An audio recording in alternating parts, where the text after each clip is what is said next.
Hey Gail, I wanted to make you this video just to make sure that you're accessing LearnSmart and what it should look like for you. So whenever you get into the class, this is what you're looking at. So you come up to Course Menu, Learning Modules. And then you'll go to Module 2, because that's the first one that you're trying to make up, and you come down to the LearnSmart. I have to put it in a student view. You won't have to do that. Okay, so this right here is what you are wanting to do first. So you'll just click over here, and you can see that it has not started. It tells you how many points it's worth, so you'll hit Begin.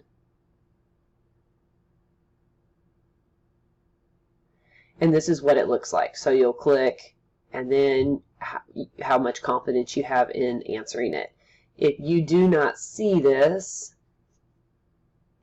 it will probably come up to this if you don't see what I just showed you. So if this is what pops up when you first get to it, then come over here and click on Practice, and then that will take you to the LearnSmart portion of it.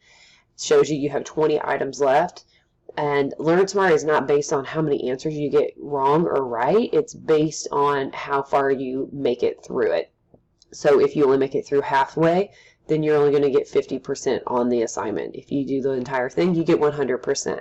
So I hope this helps clarify where and what you should be looking at.